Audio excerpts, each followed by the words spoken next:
Peace, everybody. Muntahana with Beyond Clouds.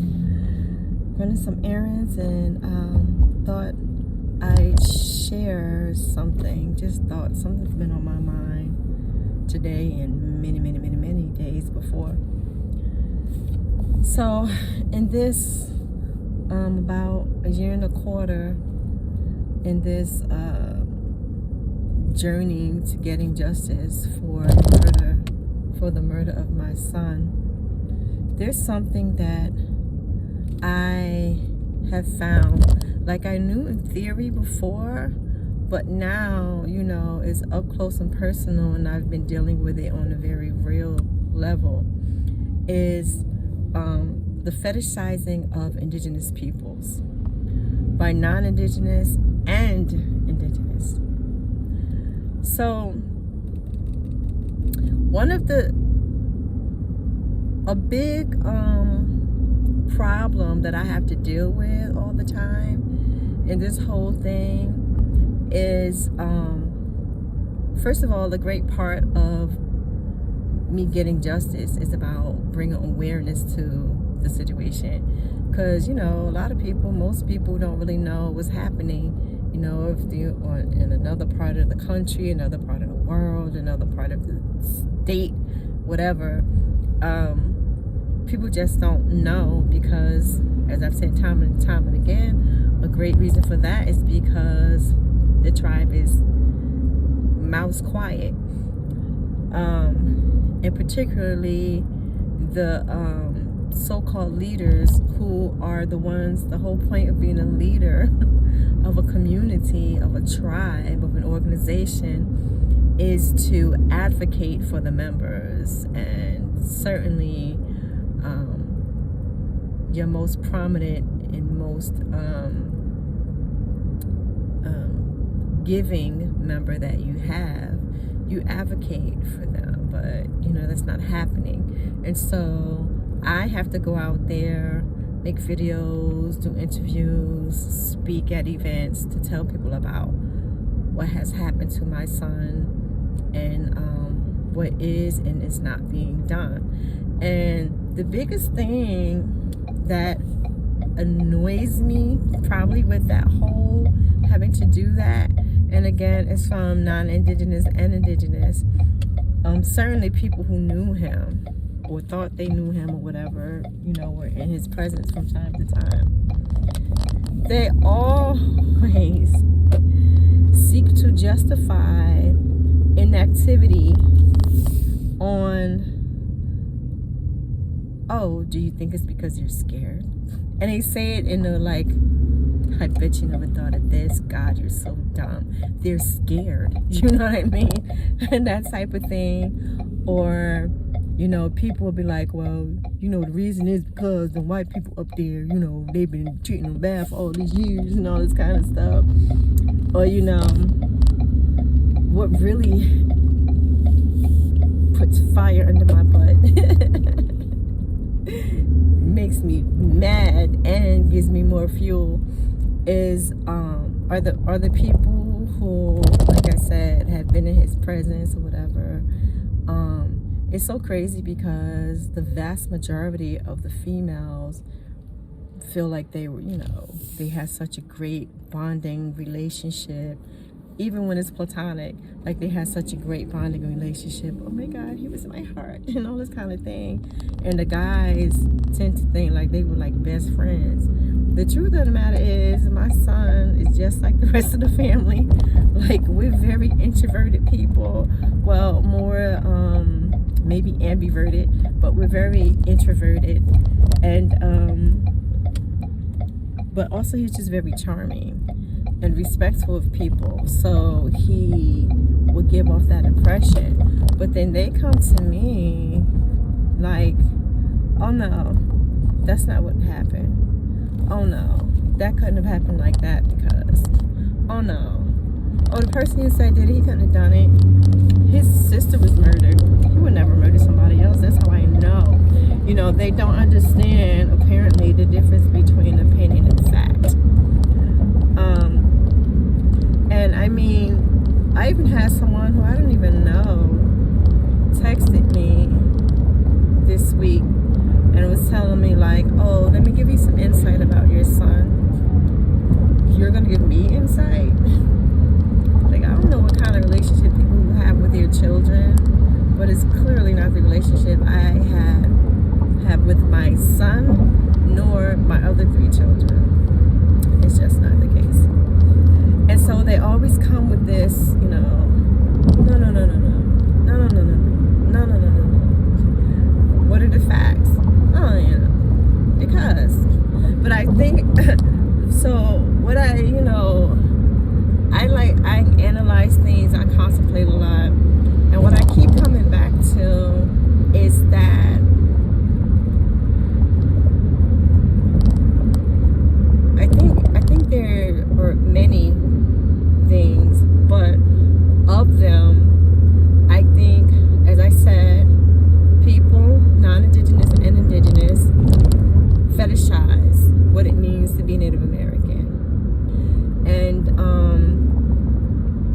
so far as Indigenous people, you know, we know the people around us, if they're full of crap, if they're good people, not good people, or whatever. But also, ancestry is so tokenized and so fetishized. And of course, that's not limited to Indigenous people.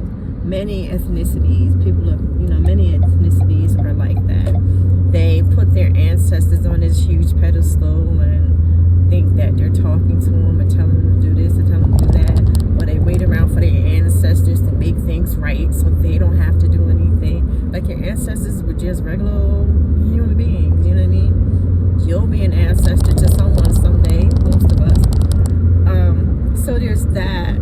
But also, I think certainly in regards to white people, because there are a lot of white people in that group that I was talking about, I think that a lot of that is because if they could tell themselves that, like, the Indians could do that, they do that sort of thing, it would scare the crap out of them, because it's like, well, if they would do that to somebody or their own people who was fighting for them and who in fact got dozens upon dozens of land back for them, well, what would they do to me? Like, I'm living on their land. Would they consider me a thief? Did I take the land? I mean, I paid for the land. It's not my fault. Those people did it and all this kind of thing. But I think it makes them start to think, and then it makes them start to have fear. They can very easily fear black people, and they can very easily feel like, yeah, I think I better watch out for them, because they might try to come back for me for not just stuff that happened back in the day, but for things that are still happening now systemically. And so they know that they need to have a certain amount of fear of black people, generally speaking. They don't have that with Indigenous people. You think that they should have it even more so with Indigenous people, right? But everyone has put in their mind that, oh, nah, not them. They smoke peace pipes, are crying out loud. I mean, I saw this one guy, there was a piece of trash on the ground and he had a little tear falling down his face. You know, stuff like that. They have this idea. And so, brings me to the third thing, that Indigenous and non-Indigenous people, I think, don't want to let go of whatever ideas they have. And it's not just limited to the people. It's like that with, you know, whatever you want to believe in that you refuse to let go of, even though you have no proof that is the right way of thinking, and even though you may get proof that it is in fact the wrong idea or the wrong way of thinking, you don't want to let it go. And so I think that is a great part of what's going on here that make me want to slap people, quite frankly, because they just simply don't want to let go of stuff. And I see it so much with people who say that they love my son, they care for my son, but they will not even accept anything that I say. And that's the crazy thing to me. Like, I don't get annoyed by people not believing what I say.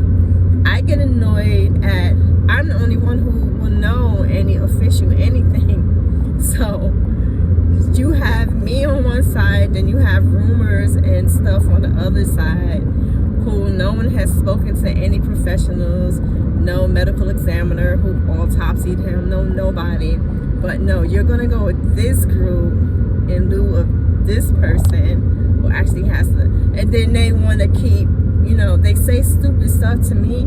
I just don't like stupidity on any level. I've been that way my entire life. I want to just shake somebody's head off. Like, that makes no sense, you're an idiot.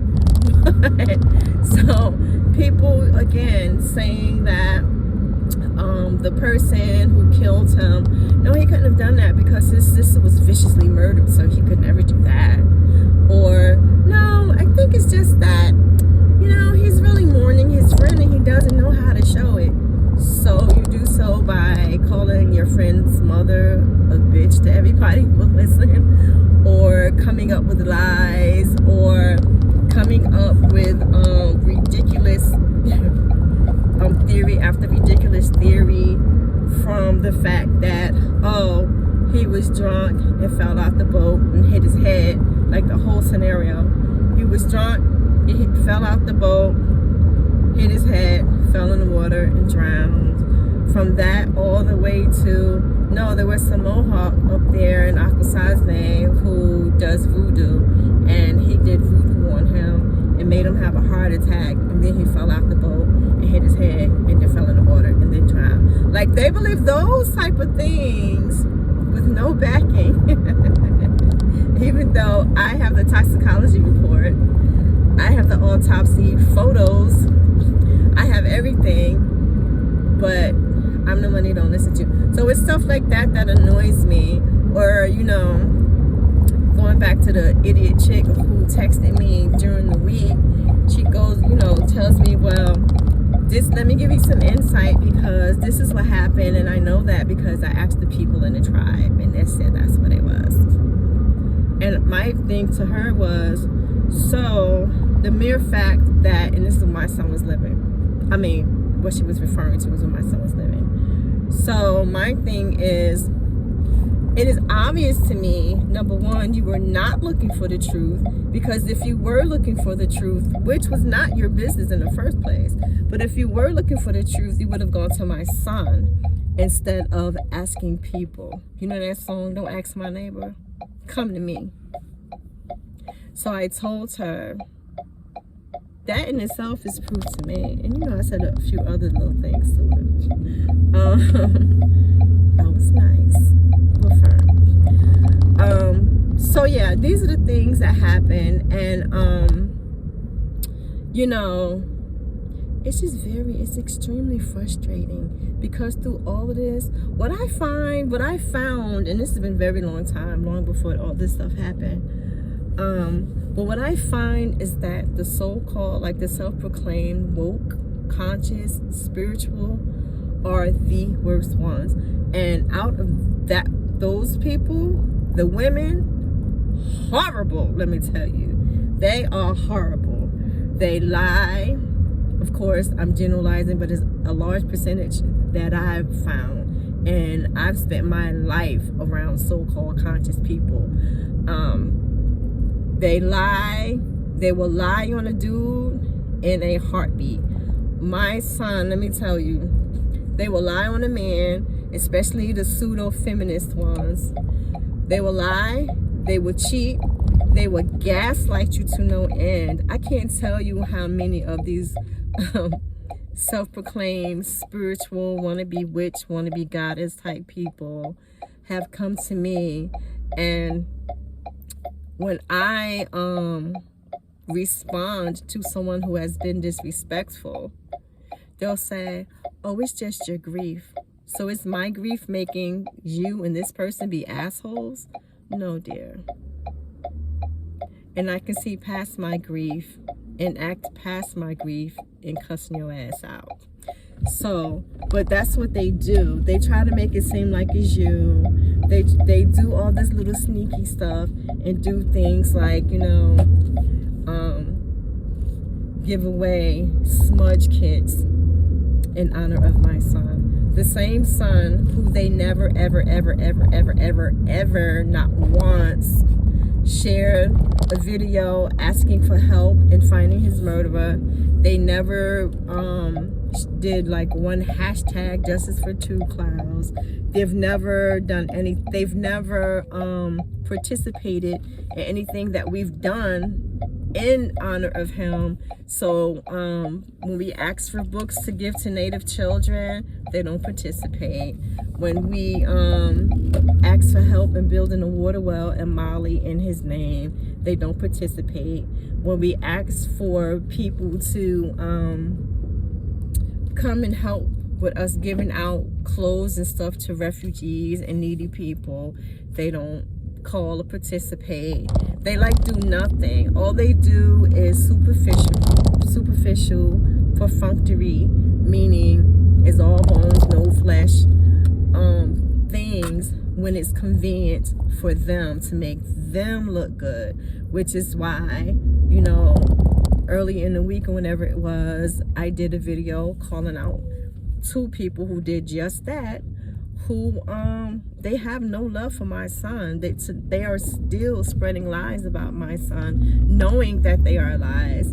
And but you know, the baby's mother, she'll put pictures up like she and my son were like had this glorious relationship. They had broken up nearly 4 years, and again she was kicking his back in for years. And so now you're acting like my son would do nothing but just laugh at that. Like, Ma, do you see this? Do you see how they are? Like, I've been telling you how they are, but you just didn't get it.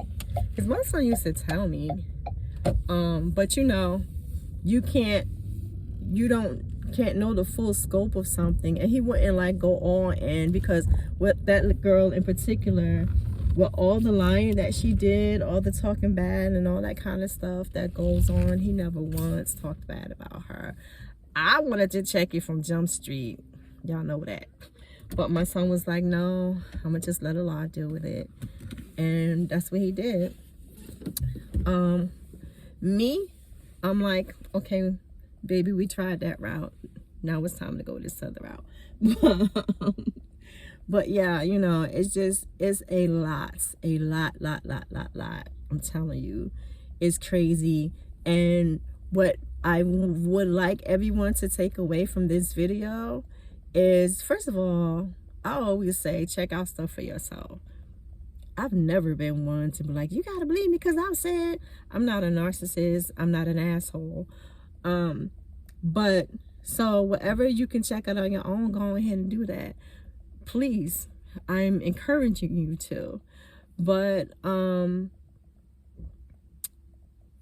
biggest thing that I would like everyone to take from this video is, please stop fetishizing Native American people. Native American are human. Yes, there are many who are spiritual or what have you, or have that balance, you know, some God, some devil. But yeah, some of them are like that, but they are regular people, so-called full blood, because I don't think it's too many non-mixed out there. Okay, people might want to latch on to one tribe or what have you, but there's a whole lot of mixes. There's a lot of chiefs out there with a whole white mama. So and that's fine. But when I'm talking about natives and I say they and everything, I'm thinking like Gres Indian, but also mixed race, whether people are affiliated with a tribe or not. If you know someone who is indigenous, or you know, looks stereotypically indigenous or what have you, stop with the tokenisms and the, you know, fetish. No. We are all just regular people. We could love you and feed you, or we could punch you in the face. That's how just most people are, you know what I mean?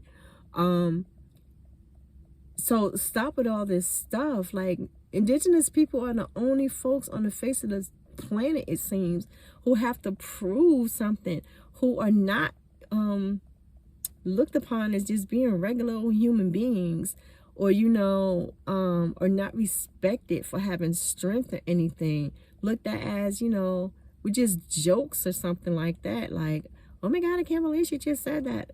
Why? You would say it. Why couldn't I say it?